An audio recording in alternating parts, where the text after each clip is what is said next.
Welcome back, fourth graders. Today we're working on Unit 11, Lesson 7, where we will be representing numbers on a number line.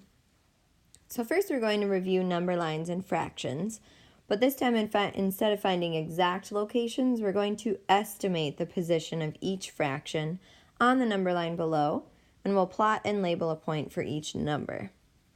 So we have numbers, the whole number 0 and 1 whole, and right in between we have the fraction 1/2. So first we have the fraction 4/8, which, as we know, 4/8 is equal to 1/2. You would have to divide by 4, fair treatment here, on top and bottom to get 1/2. So that first point, I'm going to call it point A, would be put right above the marker for 1/2. Now 1/4, if I think about this and change it into, say, eighths, I could relate where it would be. So in order to do that, I would do times 2 for that to become 2/8. All right, so I know point A is 4/8, so 2/8 would be a couple marks down from it. So I'm going to call this point B. Again, I'm not doing exact, I'm estimating the location. So point B would be approximately right there. So let's call this next one point C, and it's 3/4. So let's change it into eighths, since that's kind of what I've been using as my markers. So times 2, fair treatment, times 2, so 6/8. Now, if point A is 4/8, 6/8 is going to be about a marker a couple up here, so point C will go about right here-ish. 7/8, ooh yay, that one's already in eighths. That one's going to be the closest to the whole, so 6/8, about one mark up from 6/8, which was point C. So I'll call this one point D and put it just a little bit up from point C. Then the last one we'll call point E is in 16ths. Whoa. Okay, so if I think about this one, what would 1/2 be? Well, 8/16 would be its half, because 8/16 equals 1/2. 7/16 is a little bit less than that, so that means 7/16 is less than 1/2.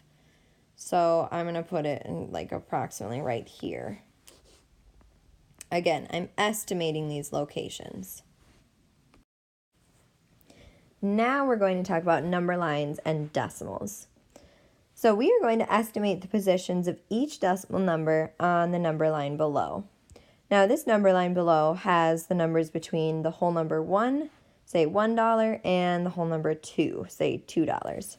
So these are numbers that have whole numbers before the decimal. We're going to plot and label a point for each number. Now in order to estimate correctly, I really should get the halfway point ready to go. So in between 1 and 2 here would be 1 and 1/2. Now decimals are usually broken down on a number line into tenths or hundredths. Now you can usually use tenths, and then you can estimate the location of hundredths after you have your tenths placed. So you have to think about what's halfway between 1 and 2. What decimal number would that be? Well, if you think of fractions, so let's say we had this line, split into 10 gaps. What would halfway be? Well, what's half of 10? Well, half of 10 is 5. And you know that 5/10 is equal to 1/2. So I would mark this with the fraction 5/10 first.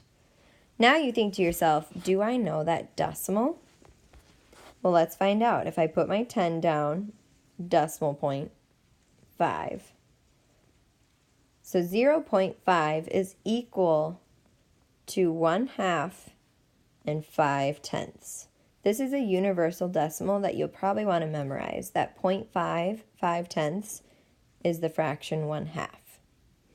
Now do keep in mind that this is right now the mixed number, so 1 and 5/10, because it is between the whole numbers 1 and 2. So that means this would be 1 and 5/10 as a decimal right in the middle. Now I can use that as my marker to create my other lines for the tenths. So again, I'm going to go through and I can already tell my spaces are too small because I need 5 gaps here in between the 1.0 and the 1.5. Again, they're not perfect, but they're pretty close. So here you can see that this would be 1, 2, 3, 4, 5 gaps. So right after the 1, we would have the decimal 1 and 1/10, and then 1 and 2/10, 1 and 3/10, and 1 and 4/10. Finally reaching the halfway point, 1 and 5/10. Now I should get my other half of the number line ready. So I need 1, 2, 3, 4, 5 gaps. Yay! So then after 1 and 5/10 as a decimal, we would have the number 1 and 6/10, then 1 and 7/10, 1 and 8/10, and 1 and 9/10. Make that look like a better 8. There we go. And then 2, or 2.0. So now that I have my number line ready with my markers, I can graph these numbers easily. So let's call this first point A, which is 1 and 5/10. The nice thing is I already have that on my graph. So A is at 1 and 5/10, or on my number line, excuse me. So that one's good to go. The next one is 1 and 1/10, so that'll be point B, which I also have at right after 1. So 1 and 1/10 would go right after. It's closer to the whole number 1. Now we have a number in the hundredths place, so 1 and 96/100ths. Well, if you look, what's in the tenths place, we have a 9. Now I have 1 and 9/10. 1 and 96/100ths would be quite close to the whole number 2. Because if you think about this as money, 1 and $96, so $1.96 is pretty close to $2. So it would go, again, we're using estimation, so if this is point C, approximately here on my graph, my number line. I keep saying that.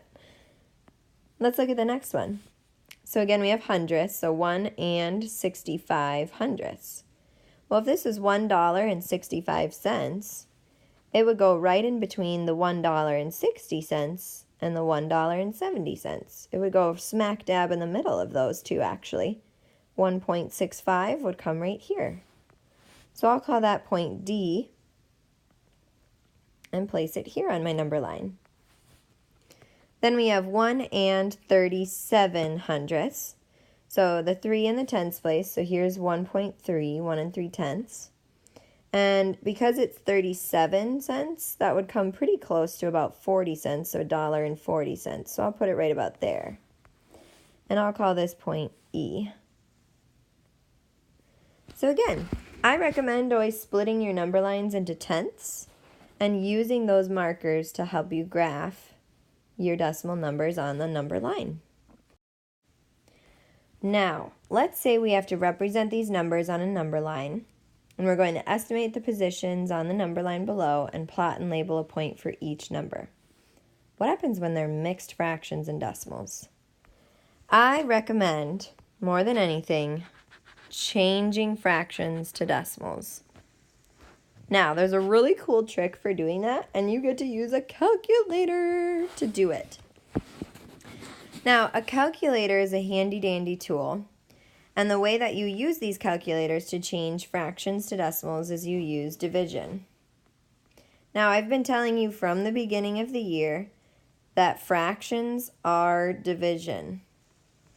You take the top number, the numerator, divided by the bottom number, the denominator. And this will give you a decimal. It's absolutely amazing.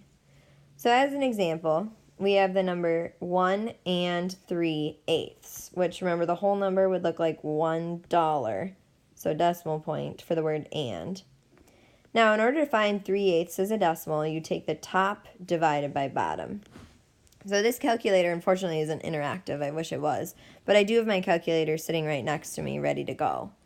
So what I'm going to type in my calculator, I'm going to press 3 divided by 8 equals. So once I just did that, it gave me the decimal 0.375. So once I did 3 divided by 8 equals, I ended up getting 0.375. So this is the number 1 and 375 thousandths. So now the next thing I'm going to do is look for any more fractions. Okay, so here's another one, 2/3. Now, I'm going to take my calculator, and so here's what I would plug in. No whole number, so I'm going to first get that ready. 0 point. Okay. So you would do top 2 divided by bottom 3. So I'd type in 2 divided by 3 equals. Whoa! When I did this, it got all crazy. It was like 0.6666666, and the 6 kept going on and on and on. So that is actually a repeating decimal. So the way you would write this, so it looked like this. I'll show you. It was like, so many 6s. And then the screen ended. It rounded the last one up to 7 because it's like, well, it just keeps going on and on and on. Instead of writing that down, you can write a handy-dandy symbol, which it looks like the 6 is wearing a hat, a line hat. This means that the 6 repeats. So 2/3 is the decimal 6/10 repeating, or 0.6 repeating. All right, so now that that one's changed, we just have one more to change, 1 and 4/5. Okay, so 1 is our whole number out front, point. Now, what I type into the calculator would be the top divided by bottom. So 4 divided by 5 equals. Ooh, this one was a nice one. This time I got 0.8. Okay, so 8/10 is equal to the fraction 4/5. Now keep in mind, in between these operations, you'll need to hit the clear button before you do a new operation. So what I'd like you to do now is draw this number line on your desk boards or notebook, because you are going to start this number line with me and then finish this number line on your own as a ticket.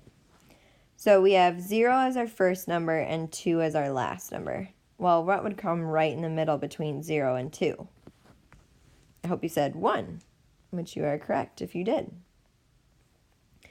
Now, remember how I told you on the previous slide, it's easiest to split your number lines into tenths.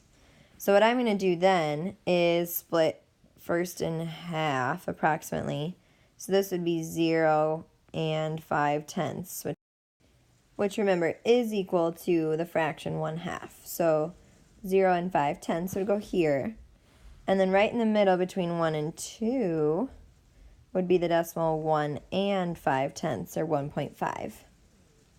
So now, because we're estimating these positions, I'm not going to go through and do all of the other marks because we are dealing with a longer number line this time. So the first decimal we have is 1 and 375 thousandths. Well, the number in the tens place is the 3. Now it's going to come after the whole number 1, but it's going to come before 1.5 because 1.3 is less.